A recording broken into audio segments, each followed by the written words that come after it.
নিষিদ্ধ করা আর নিশ্চিহ্ন করা এক জিনিস না।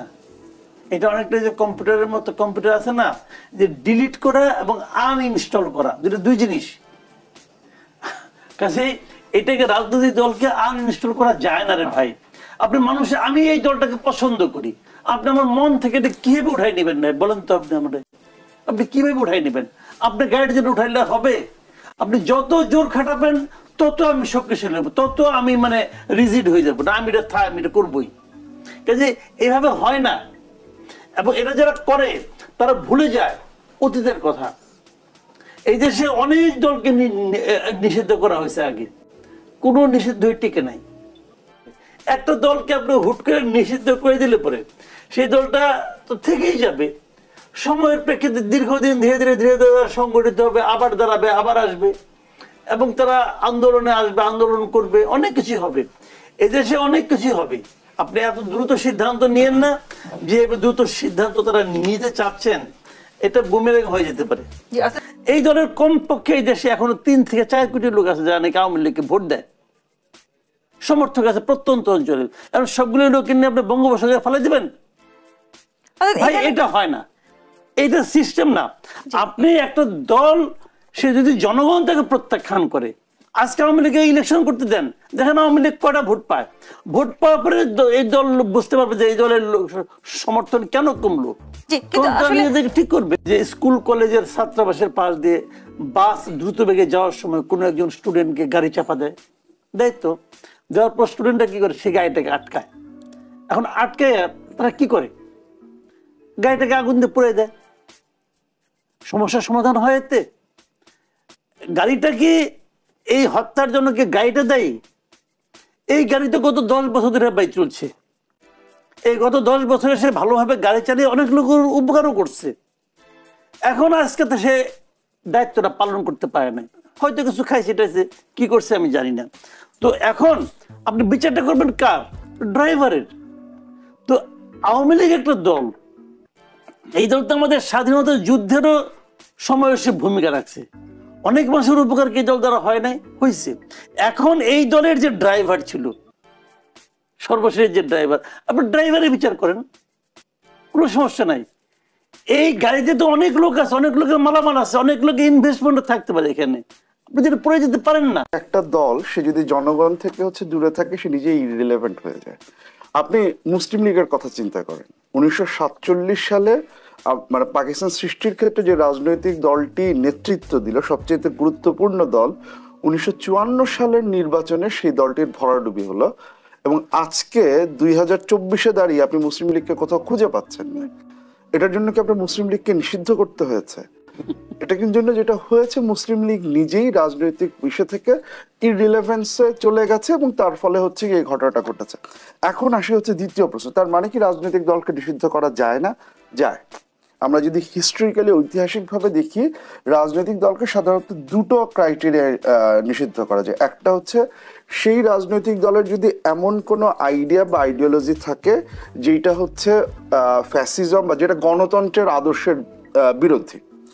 সেই জায়গা থেকেই হচ্ছে কি আমরা দ্বিতীয় বিশ্বযুদ্ধোত্তরকালীন সময়ে নাৎসি পার্টি বা ফ্যাসিস্ট পার্টিগুলোকে আমরা নিষিদ্ধ করতে দেখেছি, কারণ ওরা হচ্ছে গণতান্ত্রিক যে আদর্শ সেটার বিপক্ষে। এখন আওয়ামী লীগকে কি আপনি সেই ক্রাইটেরিয়ায় নিষিদ্ধ করতে পারবেন?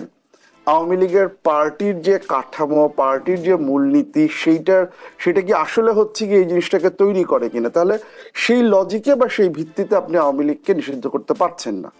দ্বিতীয়ত যে প্রক্রিয়া আমরা দেখি যে 2000 সালের পর থেকে আরেকটা জিনিসের যেটা সৃষ্টি হয়েছে, সেটা হচ্ছে যেই দলগুলো গণতান্ত্রিক শাসন প্রক্রিয়াকে বা গণতন্ত্রকে তীব্রভাবে ব্যাহত করছে, সেগুলোকে নিষিদ্ধ করার একটা প্রক্রিয়া স্পেনে হয়েছে, ব্রাজিলে হয়েছে, প্রায় 16টির মতো দেশ, ইউরোপের বিভিন্ন দেশে করা হয়েছে।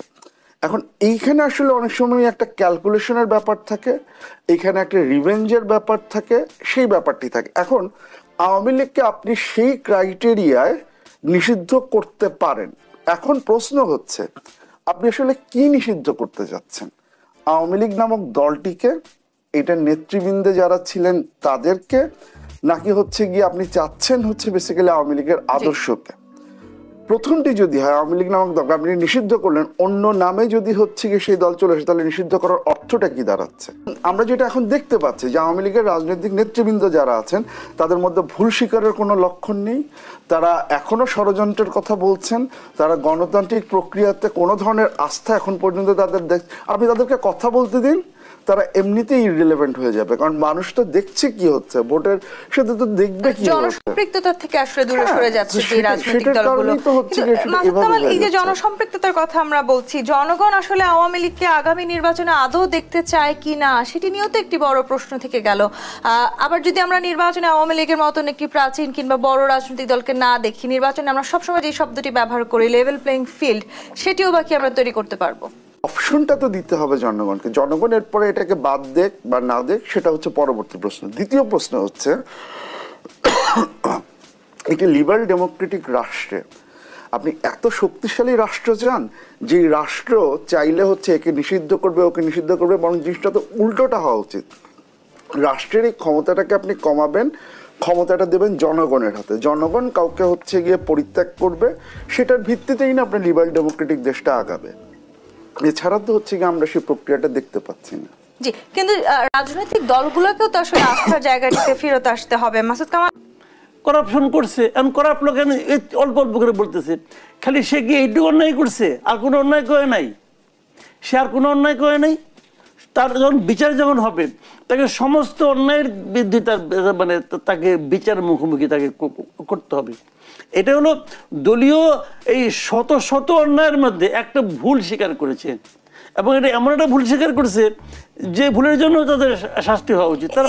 আপনি কি মনে করছেন আদৌ তারা ভুল স্বীকার করেছেন নাকি এটিও আসলে তাদের কোনো রাজনৈতিক স্ট্যান্ড? এগুলি রাজনৈতিক ধান্দাবাজি। শুনেন, একজন করাপ্ট লোক, আপাদমস্তক করাপ্ট লোক হঠাৎ করে ভদ্র হয়ে যায় না, হঠাৎ করে মনীষী হয় না, সে স্টিল করাপ্ট। সে এখন তার ওই সমস্ত যে সমস্ত কথাবার্তা বলছে ওই ইন্টারভিউতে, ওখানে হাজার হাজার মিথ্যা কথা আছে, সবই তো তার মিথ্যা কথা। সে বলতেছে দেশে নাকি 40-50% নাকি আওয়ামী লীগের ভোটার আছে, সমর্থক আছে। যদি থাকে তাহলে বাবা তুমি পালাই লাগে। যে আমার মনে হয় হচ্ছে গিয়ে আমরা যারা রাষ্ট্র ক্ষমতার সাথে সরাসরি যুক্ত নেই, এই ক্ষেত্রে রাষ্ট্রকে এই ব্যাপারগুলো যদি রাষ্ট্র করার চেষ্টা করে তাহলে এর ক্ষতিকারক দিকটা, এর ভুলের দিকটা সেটা আইডেন্টিফাই করে দেওয়া দরকার। সব কিছুই যে সমর্থন করতে হবে ব্যাপারটা তো সেরকম না। কারণ যে কথাটা বলছিলাম যে আওয়ামী লীগ এই নিষিদ্ধের রাজনীতিটা করেছে, তার ফল আমরা কি দেখেছি? আপনি যখন রাজনৈতিক দলগুলোকে নিষিদ্ধ করতে থাকেন তাহলে দুটা ঘটনা ঘটে। একটা মতাদর্শ বা একটা মতামতকে আপনি সামনে আসতে দিচ্ছেন না, সেটা যখন চাপা পড়ে যাচ্ছে একটা ভ্যাকুয়াম তৈরি হচ্ছে, সেই ভ্যাকুয়ামে কিন্তু আরও র্যাডিক্যাল মতামতগুলো সামনে চলে আসছে। রাজনৈতিক পথের রাস্তাটা আপনি যত বেশি বন্ধ করতে যাবেন তত বেশি হচ্ছে গিয়ে সেটা আরও ক্ষতিকারক একটা প্রবণতার জন্ম দেয়, যেটা রাষ্ট্রের ভবিষ্যৎ, গণতন্ত্রের ভবিষ্যৎ প্রত্যেকটার জন্যই সেটা হচ্ছে ভয়াবহ ক্ষতিকারক। জাতীয় পার্টি যে কথাটা আলটিমেটলি তো ওই বললেন আপনি, জাতীয় পার্টির কার্যালয়ে আগুন দিল, সরকার কি করলো? সরকার কি করছে? আমি চুটছে বসে বসে। সরকারের কি কাজ? সরকার যদি কিছুই না করে তাহলে এই কাজটা কে করলো? একটা কতগুলো দুষ্কৃতকারী কাজটা করছে আমি মনে করি। কারণ বৈষম্য যে ছাত্র আন্দোলন, তারা বলছে এই ধরনের কোনো সিদ্ধান্ত আমরা নেইনি, তাদের কোনো কেন্দ্রীয় সিদ্ধান্ত হয়নি। এখন একজনকে মনে করলো এটা এখানে আগুন দেওয়া দরকার, সে আগুন দিয়ে দিল। এটা কি মগের মূল্য নাকি রে ভাই? অন্তর্বর্তীকালীন সরকার যারা আছেন তাদের আসলে যথেষ্ট দায়িত্ব জায়গা আছে। রাষ্ট্রের তো এটা প্রধান দায়িত্ব। খুব তাড়াহুড়ো করে আসলে নির্বাচনের প্রত্যাশা করা সেটিও হয়তো আমাদের জন্য খুব একটা সুখকর হতে নাও পারে। আসলে এই সরকারকে যৌক্তিক সময় দেওয়ার দাবি করছিল, এখন আবার তারা সেই নির্বাচনকে যত দ্রুততার সাথে করা যায় সেই দাবিও করছে। মাসুদ কামাল, নির্বাচন যদি বিলম্বিত হয় তাহলে আসলে নতুন করে কোনো সংঘাত কিংবা নতুন কোনো সমীকরণের আশঙ্কা আমাদের হতে পারে। এটা নিয়ে কিন্তু এখন পর্যন্ত কেউ কিছু বলে নাই। বিএনপি যে কথাটা বলেছে সেটা হলো এই ডিসেম্বরের মধ্যে নির্বাচনের একটা রোড ম্যাপ ঘোষণা করতে হবে। মানে সরকারকে বলেছে যে আপনি জানান যে আপনি নির্বাচনটা কবে করতে চান অথবা কত দিনের মধ্যে করতে চান।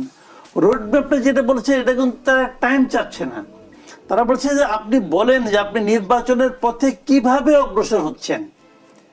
এটা জানতে চাওয়া বিএনপির অধিকার আছে, এটা জানতে চাও আপনার অধিকার আছে, আমারও আছে। আমি কি জানতে চাইতে পারি না নির্বাচন কবে হবে? আমি কেন একটা অনির্বাচিত সরকারের অধীনে থাকব? আমি মনে করি আমার সরকারটাকে বেছে নেওয়ার অধিকার আমার আছে, কাজে আমি আমার সরকারটাকে বেছে নিতে চাই। ওই যে আপনাদের এত শখ লাগে, আরাম লাগে, আপনি ইলেকশন করেন, কোনো সমস্যা নাই তো, আপনারা করেন। কাজেই আমি রোড ম্যাপটা চেয়েছি, রোড ম্যাপ চাওয়াটা আমি মনে করি যৌক্তিক, এবং এই সরকারের উচিত তার কাছে চাওয়ার আগে একটা রোড ম্যাপ দেওয়া। তারা বলা যে আমি আগে 2025-এ পাবো না, 2026-এর জানুয়ারিতে ইলেকশন করব, আমরা এর মাঝে আমরা এই কাজগুলি করব। আপনি 26টা 25টা 27 সেটা বলেন, চুপ করে থাকেন না। এমন সবাই চুপ করে থাকে, নির্বাচনের টাইম জিজ্ঞাসা করলে আমি দেখছি কিছু কিছু উপদেষ্টা চোখ মুখ ঠান্ডা, মানে কালো হয়ে যায়, মন খারাপ হয়ে যায়। ভাই মন খারাপ হওয়ার তো কিছু নাই।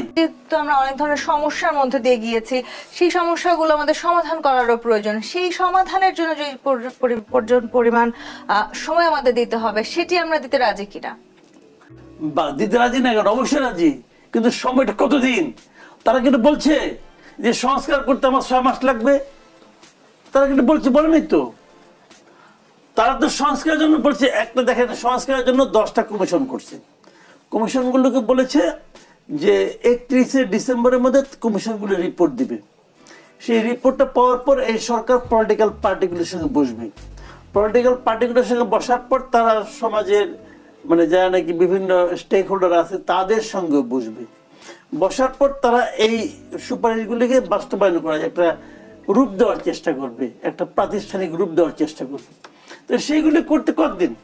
ধরেন আপনার 31 তারিখে তারা যদি 31 ডিসেম্বর তারা যদি কমিশন রিপোর্ট দেয়, তারপরে মনে করেন 1 মাস তারা পলিটিক্যাল পার্টিগুলোর সঙ্গে বসলো, আর 1 মাস বসলো বিভিন্ন জনের সঙ্গে, 2 মাস, ফেব্রুয়ারি, তাহলে মার্চের মধ্যে সংস্কারে তারা একটা ফরম্যাটে চলে আসবে। বোঝাই যাচ্ছে যদি তাদের 3 বছর মেয়াদি প্ল্যান থাকে তো আরো আগে এটা বলতো তোমাদের আরো সময় নাও, তাও সময় নিচ্ছে না। তো যদি মার্চ হয় তাহলে এপ্রিল, মে, জুন, জুলাই এর মধ্যে ইলেকশন হতেই পারে। জি।